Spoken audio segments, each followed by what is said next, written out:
Good morning, good afternoon, good evening, everybody, wherever and whenever you are watching this. You know me, I'm Neil, I'm the Wellbeing Guy, and I'm very, very honoured to be joined today for Let's Chat number three already by the wonderful Jenny, who is a nutritionist in the broadest sense, I suppose. But hello, Jenny, how are you?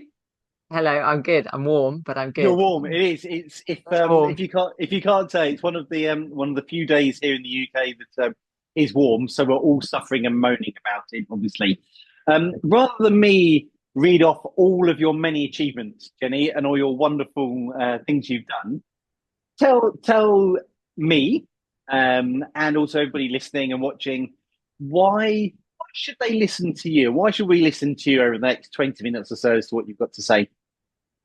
It's a great question. Well, thank you very much. A lot of experience. So I have written 7 cookery books, Wow. and they are really designed to encourage those of us that don't have much time, including me, to cook Yeah. from scratch with few but real ingredients. And so I've written lots of cookery books, but really for the last, gosh, over 20 years, I've been involved in the world of nutrition, running workshops, speaking, TV, radio, you So me, name it. I've got a I've pace for done it. radio. So that's all right. Me too. Oh, don't beat yourself down. I It's love I interesting. love radio and podcasting, to be fair, as a means of communication, because I think Yeah, actually without sense of sight, you can really focus on what people are saying to you. I know it's not for yeah, everyone, but I love listening to podcasts and listening to radio. I think you can learn so much that way. yeah. Good escapism for sure. So So yeah, so that's me. Written books. Sunday Times #1 bestseller. I suppose I should mention that. I'm well, you definitely should not do joking really. with that. No. Well, it's a fact, right? It's a fact. Can't take it Yeah, away from me now. indeed. So yeah, that's me in a nutshell. I mean, something that you just said, I think, is fascinating about cookbooks and things. Is that time that is people's probably, I'd say, apart from money, people quite often sort of I suppose emphasize the to not have good nutrition. I don't like the word diet, but good Hmm. nutrition. Um, but also time and I've not got that in the cupboard. And so many you look at these great cookbooks by probably let's say famous people, and it's like I have never even heard of half the ingredients, let alone either know where to get them or have them in my cupboard ready. And you just flick through, and before you go, it's like, well, there's nothing in there for me.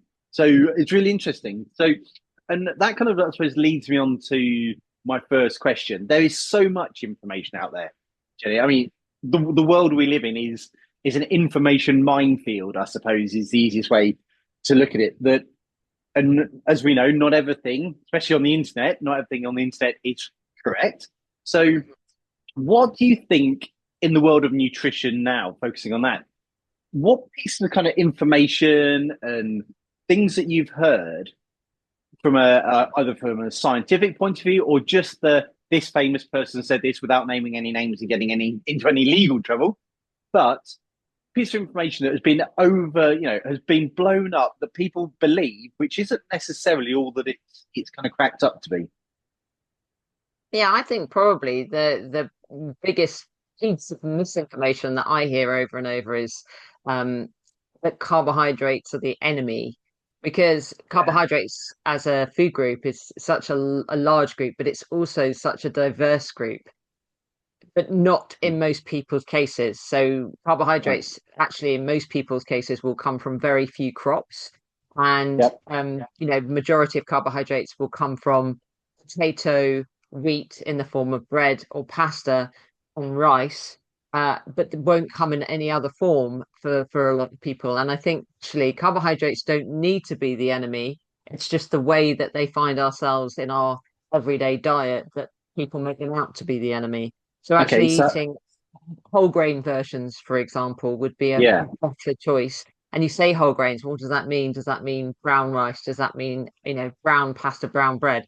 it doesn't actually. There's a whole world of grains out there. If you look at some of the healthiest populations in the world who are consuming things like quinoa or bulgur wheat or buckwheat or barley, pearl barley, these are whole grains and they're in the diets of some really, really healthy people, if you like, and cultures within the Yeah. world.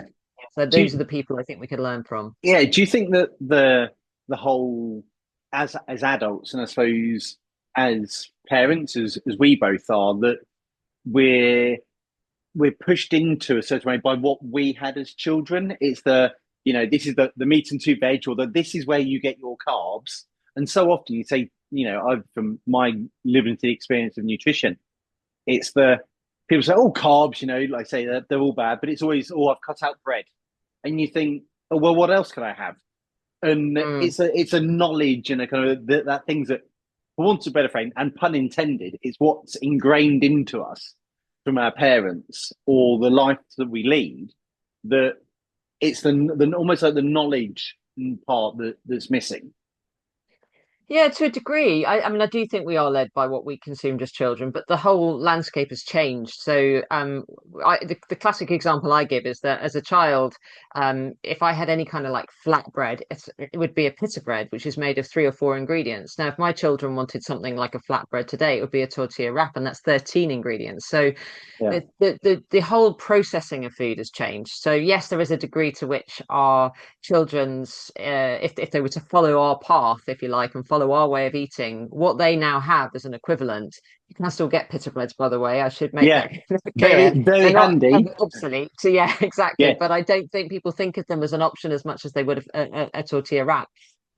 So yes, we do get led by what our parents, but I think we're also led by social media, and increasingly our children will be led by social media. The degree to which that lasts into their adulthood, who knows? But they are, being led into believing, for example, I've seen a lot of young males consuming protein powders, creatine powder, trying to yeah, bulk up, and this idea of, removing or vastly reducing carbohydrates. Well, to your point, what are you going to replace it with? And if you don't have the knowledge, and if you don't know, and if you haven't done the research, and you're listening only to social media, you will be hungry. Put it that way. yeah. Nobody wants to be hungry. Indeed, So and it's it's you've got to make informed decisions if you're going to change, what isn't working or what you believe isn't working for you. yeah, indeed, and that's something that actually in the previous Let's Chat with the wonderful Sylvia that we did, we mentioned, and anybody who's not watched the Let's Chat 2 with Sylvia, jump on and have a look after this one about the about social media and the influences of people who ultimately have no other interest in what they're doing apart from getting clicks, getting views, and earning money out of things. The knowledge is not there. Yeah, they may have something in the background, but the amount of that information which is taken as read, and yes, this is the way forwards. Mm. And again, moving this on slightly, and what you were saying about our children on a day to day basis, what do you think is a good rule from daily eating or things that you've seen in the past that people think are good? I know what I've seen, but what people have gone, oh yeah, no, it's really good. I don't do that, but I do this. It's really good, isn't it? And you think, oh no, what's going on there? What do you mean in terms of what people think are good dietary Yes, practices, but yeah, I don't believe exactly. that they are? Yeah, Yeah, I mean indeed. the classic, I think for our generation is the idea that low fat is better.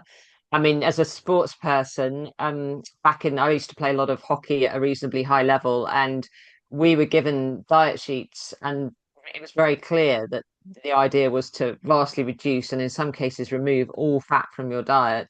And that's a very ingrained message to go for low fat. But what we Yeah, now know is that if something says low fat on it, as in if it's a low fat version of something that would naturally, if it were made from scratch, have a higher fat content, those fats would be coming from real food. And by making it low fat, you will have bulked it up with something like modified starches, or you would have bound it together with emulsifiers, what we call ultra processed foods collectively, and yeah, ultra processed ingredients. And that's where the problems lie. So people thinking, and it is a very ingrained mentality. I come across a lot of people that really struggle with moving away from margarine to butter, for example, or from yeah, low fat yogurt to full fat yogurt. But there are reasons why that fat's in there in the first place. For example, in the case of yogurt, you can't absorb your fat soluble nutrients that naturally exist in yogurt without the fat being there. So Yeah. it's important to eat things as they were intended when they were created. Yes, and the least something that you said about the ultra processed, the least processed kind of stages between, for want to use of a Mr. Clarkson's, farm to fork or have you, Mm, the least stages the better. And you yeah. touched on something there, and it's something that I know you're massively into, and I don't know much about, to be honest, is ultra processed foods. Mm. So that's a term that people would have heard bandied around on the internet or socials or the news or what have you. Educate me, Jenny. What are ultra processed foods? Why are they a problem? And what alternatives do people have? Because I'm sure lots of people listening to this will go, "Oh yeah, I eat that. I do that. Tell me, Jenny." Yeah. So to give you an indication of what an ultra processed food versus a processed food, let's take yogurt as the example. A processed version, yogurt is a processed food. It has to go through processing to become a yogurt. But take that plain yogurt and make it a fruit yogurt that has been bound together perhaps with some starches or some emulsifiers, has been sweetened with something, not just sugar, but potentially a sweetener, and has had flavoring and coloring added to it. So it looks pink or purple or whatever that we're thinking a strawberry or black cherry yogurt should look like. Yep. Those are the ultra processed versions of a processed. So a processed product Right. is not necessarily a bad thing. Ultra processing is what creates the problem. And the problems that we now know are created by ultra processing um, stem from a scientist in South America that noticed there was a period during which there were no ultra processed foods in certain parts of South America, Mexico, Brazil. And then the big food giants came in and it literally was almost like an overnight change in obesity rates. So as soon as the Wow. big food giants came into rural areas where populations that have previously had to subsist on whatever was available to them were now able to access ultra processed foods, you could see that their obesity rates rose. Further studies have then looked Mhm. into, and it has to be a correlational relationship rather than a causational relationship, because we can't say that any one thing is causing Cool. more deaths, more likelihood of cancer, greater likelihood of metabolic disorders, cardiovascular disorders. But there is a lot of evidence that points to ultra processing creating higher morbidity Yeah. rates, higher Wow. mortality rates. And so it's the ultra processing. And again, the exact reasons why and the mechanisms why we don't entirely know. We do know that there can be some gut damage as a result of emulsifiers in foods. And there are loads of emulsifiers in our foods, especially in our baked goods here in the UK. It's one of the things you could do is to look at the back of pack of any baked goods, wraps, breads, muffins that you crumpets that you're going to eat, and look for those without any emulsifiers.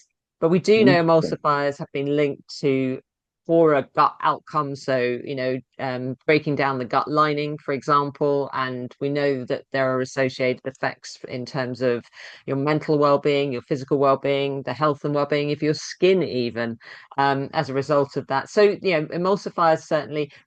We also see there is a correlation between things like the hyperpalatability of food. People can eat it so much quicker, and then they don't necessarily get the signals that they're full, Cool. and the Yeah. satiety signals and the hormones. Even when we talk about some of these GLP-1 jabs that are all about people's appetites being suppressed, you and I produce GLP-1. We all produce GLP-1. We produce sufficient amounts when our gut works brilliantly, Yeah. but we're not producing sufficient amounts if our gut doesn't work brilliantly. And guess what might be causing our gut not to work brilliantly? Yeah. Ultra processed Yeah. foods. You And can see how it all works. there's and is it too simplistic of you to think that the reason we have ultra processed food is because they taste better, or the companies make them in our mind taste better, so we buy more? Is that too There is simplistic? that. Yeah, well, there is that. So that's certainly a driver. But again, I think if you look at the stats within Europe and the countries that eat the most, well, we are the worst in Europe.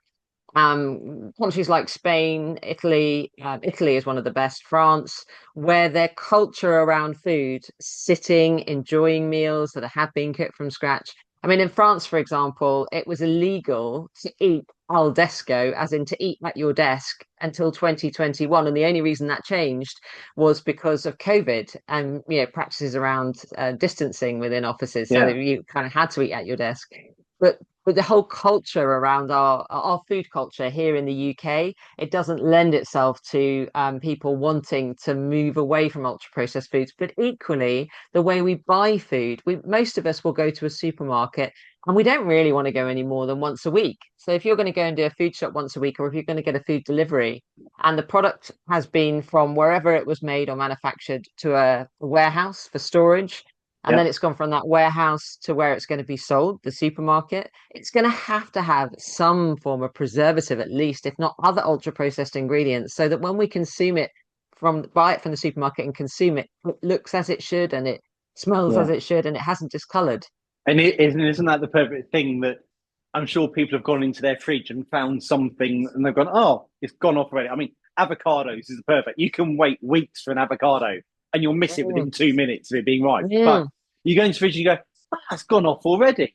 Well, actually, if yeah, you think about it, like you just said, that journey that lettuce or that tomato or whatever has taken, I think you're lucky that it's even got to you, kind of thing, aren't you? but it should go off, and that's the point. Yeah, And exactly. Yeah, if you were able to buy it at a greengrocer, or if you were to buy it from the farm, I mean, God forbid, people used to go to yeah. the farm and buy their food.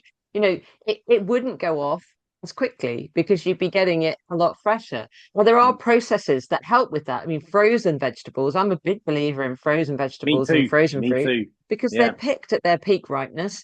They're frozen, they may have to be blanched, like broccoli and spinach tend to be blanched, but it's not going to result in a huge amount of vitamin C loss. And it still retains a lot of the other nutrients that you wouldn't have if it's traveled miles to get to you. So, Yeah. there are processes that really help us eat good quality food that has Mhm. come from supermarkets. There are other things that I think if we could sort of slightly tweak our food culture and the way that we're willing to buy food and the way that we're willing to prepare food, we could be eating a healthier diet. For sure. Yeah. Yeah. No, really, really interesting. Just that whole flow of where things come from and bringing up the frozen thing. I'm a massive believer in frozen veg and things that you can freeze and keep and use as and when you need them. So there's not the wastage as well. Yeah. So going from the the things we shouldn't do, I mean, I'm interested in you, Jenny. What do you? One of the biggest things that I've always had with personal training clients and talking to people about health is what can I snack? What can I? What's a treat though? What about my treats? What do you, as a nutritionist, um, I'm sure in all your books, this may be blowing your cover completely, but what do you have? What's a treat in your world? And be honest, So I will say, carrot sticks are not a treat. Can I just no, but say? when you, as I have done for years, when you eat real food, the things that you used to think of as a treat, for me growing up, it was what we used to call a marathon bar. We now Ah, call a Snickers Snickers. bar, Yeah, right? So it that will always flavor, be a marathon. Always. exactly, Yeah. and that flavor combination, of course, like don't get me wrong, I love that combination. Chocolate, salty nuts, it's all there, it's all going on. But if I want that today, I really, really don't want to eat a Snickers bar. I really Yeah. don't. I know it's not going to make me feel great. I know my blood glucose is going to rise. And you might think, oh, go on, let yourself off. I would choose other things. Don't get me wrong. I enjoy a glass of wine. I would choose if I want a treat, I would have my glass of. I love salty crisps. I would choose to have those. I can recreate that Snickers really easily. I can take a date, I can fill it with peanut butter, I can put a little bit of salt over the top. I could put some peanuts in there if I want to. I could then coat it in a bit of chocolate, stick a shed load of those in the freezer. So literally you can have one at a time and you're getting a Snickers bar as a snack. It Mm. hits all of that sensory need for Yeah. that Snickers bar, but it doesn't feel like you've, done anything to, harm your health or well-being. Yeah. In fact, you've made a really good choice there. Yeah. Love it. Loving that little tip of that. I might have to try that. Oh, they're And amazing. Do try are it. You they? will be converted. Oh, maybe I should come out and or you get one of yours first, and Yeah. then I'll I'll try it. So talking about things that are in freezers and cupboards, if there were three things that everybody should have in their cupboard or in their pantry or whatever you call it, what are those three things that are people can get kind of as a go-to? Three fantastic ingredients that lots and lots of things can be made of, which are going to be really good for them, and not this ultra process that we're going into that have not lost all of their goodness through the transport system and through those Mm. chains. What three things should people have, Jenny? So one of the things that I always recommend people have use is apple puree or apple and pear puree. I've just done a video recently on exactly how to make it. I probably do it quite regularly. It's really soothing for the gut because when you stew apples, it makes Oh more yeah. available the pectin in apples.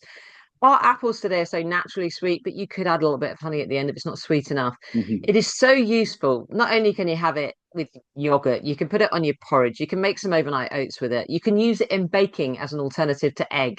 It helps bind Wow. things together. You can use it in your flapjacks as a natural sweetener. And because you're getting the pectin, you're also going to get those flavonols. You're going to everything that you really want is going to be in this apple puree, and it's so useful. So I would say that because it's just a start. And I make it in batches, and I stick it in jars, and it literally lines my freezer. I take one out at a time, and I use it. Yeah, so Probably this, based on yeah, that, Jenny, what we'll do is, if anybody watching, we'll put the recipe. I'll put the recipe in the comments below yeah. if you're happy with that. So click on that Hmm. and have a look, see how Jenny makes her apple puree. Yes. So number two. Yeah, absolutely. Another thing that I make from scratch, but again, you don't need to, but I would look at stock cubes. Now, stock cubes often contain a huge number of ultra processed ingredients. You might be shocked to find that what you're using, you're cooking from scratch. And of course, most people that do cook from Yeah. scratch will use a stock cube, but actually, it might be one thing that you've not looked at. So, there are plenty of brands that sell better stock cubes. There are also brands that sell stock powder and stock paste. I Okay. do make my own stock paste, and that recipe is in the unprocessed air fry cookbook, my latest cookbook. But it is so useful. Again, it's one of those things that just lines my freezer. It's got a really high salt content, so actually it doesn't properly freeze, which means I can use it straight from the freezer. So I don't need to take that one Andy. out and put it in the Yeah. fridge. I literally take a spoonful at a time, and that will go into any of my stews, soups, gravies, stocks, whatever it is that I'm making. Even my pasta sauces, my katsu, I make a chicken katsu sauce, I can use it in there. It's just going to have, and it's made of so many vegetables and good quality salt, and I've just got it there all the time. So it's just, once the effort's been put in, and it's not a lot of Yeah. effort, it's done for another 6 months. So Okay. it's worth Yeah. doing. So we've got your apple purees. We've got your stock paste. Number three. What are we going for? Number three. Now, this is an absolute winner. We talked about the freezer. So this isn't something to be in your pantry, but it's something that's always in my freezer. People who want to cook from scratch, you don't always want to be bothered with standing there and chopping up vegetables. So one of the biggest time savers is to buy a combination of onion, celery, and carrot, which is called sofrito or mirepoix or base vegetables. And I give you the three names because it depends which supermarket you go into. Every supermarket will sell a version of that. And it is the base for any casserole, any stew, any soup. You can then make it slightly different. So, for example, if I'm making a curry, then I would add some garlic and ginger, which again I have frozen, already chopped and frozen, so that I literally don't even have to have bits of ginger root that are moldy in the base. I don't have to have garlic that's moldy in the base of my fridge. We've all got them. Let's be honest. You Well, have, you right? do, So you we've all don't. been But there. I know we do. I know how easy it is to get there, and so yeah, buying those things frozen, it just makes so much sense to me. So that Yeah. I sofrito or mirepoix or base vegetables, it's all the same thing. It's just a Amazing. combination of finely diced carrot, celery, and onion. If you look at so many recipes from all over, like the Mediterranean and beyond, that will be the base of so many recipes. So make it easy. Have it in the Yeah. fridge or freezer Do already it. chopped and ready to go. Yeah. Fabulous. And like you say, if if you've bulk done it yourself or you've bought in bulk, it's always there, isn't it? So, Yeah, and up, up, I'm honest, I don't ever make it myself. I buy it because it's so easy. So yeah, well, fantastic. Well, it's good to know. Really good. The out there is apart from your amazing cookbooks and everything that you do, there is an awful lot of information out there. If mm. someone was to say, Jenny, where can I get honest, independent, nutritional information from the web? Where would you steer them? Are there some resources that are better than others, or is it a case of we're into that social media thing again, where everyone's just looking for clicks and views? Yeah, I don't think it is just that. I would say there's a few resources. I mean, Harvard University does some good stuff around really accessible resources. It's reliable information. There's a guy called Dr. Josh Axe. He does some Yes. really tangible, accessible information online. Yeah, and I mean, as you say, the sort of stuff that I do as well. I mean, it is it's trying to the biggest thing I think is trying to take what can be a bit of a complex subject and putting it through a filter so that it is then communicated in a really tangible way. Yeah. And that's the skill. And I think to your point, there are a lot of people who are creating very tangible, bite-sized bits of information on social media, but they're not necessarily fact-checked or backed up. So Yeah. certainly I would recommend looking at those resources. Yeah. No, fabulous. And coming back to your cookbooks, because let's be honest, not everybody sells a quarter of a million cookbooks, do they? So No, you're right. out amazing, full stop. But out of all of those cookbooks, which one recipe are you most proud of that's in there? Do you go, if someone said, well, I'm saying it now, Jenny, recommend one of your recipes in one of your cookbooks. Which one is it? Which one do you enjoy the most? I'm trying to think which one we have the most as a family. Probably the chicken katsu curry because it's a real palate pleaser and it is Yep. again you can make the sauce and you can freeze the sauce so like you've always got it there if you want to make and the one I so that's in one of my original it's in the air fry cookbook the original air fry cookbook Air fryer. We which love the air fryer in our house. yeah Have it. well, that is a yeah so that's a real winner. You can either do it with a like an almond crust, or you can do it with breadcrumbs. And more often than not these days, I do it with breadcrumbs. So we just literally take whatever bread we have, and we buy decent bread. But whatever you've got left over, you don't want to waste it because it costs a bit more than other bread. You Yeah. just pop it into a food processor and whiz it down to breadcrumbs, freeze it flat, and then put it into bags and just have those in the freezer for whenever you want. Yeah. Don't let the bag be over full. I will say that from experience because I've had one of those bags explode. And when you've got breadcrumbs in your freezer drawer, it's not a nice thing to It's, have to tidy up. But anyway, it's a little bit like the void down the side of your driver's seat. You'll lose stuff yes. down there, and you'll never get everything out. There'll always No, be no, no. like a Coins down the sofa. It's breadcrumbs in the freezer drawer. Yeah. yeah, yeah, fab. So lots of nutrition, and we mentioned it earlier about people at their desks and what have you. Outside of the kitchen, what's the best bit of advice you could give from your experience and your knowledge about people keeping good nutrition when they're away from home? Mm. I think what people don't necessarily recognize is where nutrition fits in the bigger picture. So, we talk a lot about using food perhaps I think we talk far too much about food as something that helps us lose weight or how we eat to lose weight. I think we focus so heavily on weight as a society, and we're not always thinking about health. Yeah, But actually, food can be really helpful when it comes to managing stress and sort of down regulating the nervous system. Most of us are going round like this, we're fully alert, we're fully engaged, we're producing shed loads of stress hormones all of the time. And we wonder why we're not digesting food properly. And we wonder why we're stress eating. We wonder why we're comfort eating. But yeah, actually, down regulating your nervous system and your gut is very much part of that, can be as simple as getting enough sleep, getting outside in nature, exercise. But I think the one that really forget, and I think people recognize that, but they don't always think of it as part of their nutrition strategy. But I think the one that gets forgotten most is social connection. And I think the reason it gets forgotten is because of COVID. I think what yeah, people didn't recognize was that we had this period, which was a really unusual and abnormal period of time. And we've come out back of it. And I think a lot of people aren't going into the offices as often as they did. And I think that lack of connection with other people don't recognize that's actually quite a stressor. And it does Yeah, affect our nutrition because it affects our digestion and it affects our absorption. So all of those practices that are non-nutrition related are yeah, actually nutrition related. They're just not to do with the food we put in our mouth. And I think that's where people maybe don't necessarily recognize it. yeah. No, that's fabulous, fabulous bit of knowledge. The so to finish off with, Jenny, one last thing, and I always ask everybody this: what's the one golden nugget? What is one piece of advice that whoever is watching this, whether they're male, female, transgender, whether they're neurodivergent, whether they're 20 years old or 70 years old or whatever, what do you think is that golden nugget of a piece of information that everybody should take on board from nutrition, from your experience?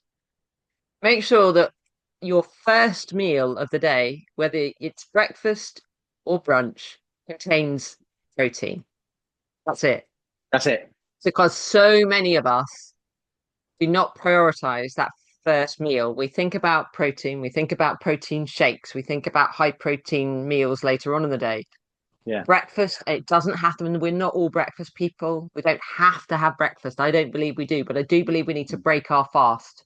So you might not be Yeah. a breakfast person in the traditional sense. You're not having it between 6 and 8 in the morning, but you are going to need something. Don't just grab a banana and think you can keep going till lunchtime. Yeah.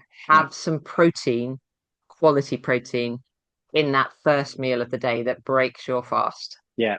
Amazing. I mean, that I can feel my halo now because I don't like eating early on indoor, but I'm a smoothie drinker in the morning, and there's always protein powder in there, a good mix of everything. So I'm feeling Mm, very self righteous. there you So go. Good. I'm glad I made you feel good. yeah, hopefully everybody's feeling good, and everyone's not gone. Oh, I've got to empty my cupboards and my freezer, and I'm gonna, you know. So Jenny, thank you so much for your time. It's gone incredibly quickly, Isn't it? which is always good. Maybe we'll if I'm kind enough, or you're kind enough, more to the point, we'll get you back for number two as well, so we can follow on. So if you have anything nutrition wise that you'd like delving into, please don't hesitate to drop me an email, and I can pass any questions on to Jenny. I'm sure she'd be more than happy to answer them to you. The link to Jenny's recipes that we mentioned, the apple and pear puree, have you, is in the comments below on the video. And also, don't forget, if you're looking for birthday, Christmas, anniversary, whatever presents, get hold of Jenny's cookbooks. Let's get them out as well. Getting rid of these ultra processed foods that Jenny's explained why they're so bad for us, right in our diet, and nutrition going forward. So again, Jenny, thank you so much for your time. Really, really appreciate it. We shall meet for coffee again very soon. But for now, Jenny, thanks very much. Bye.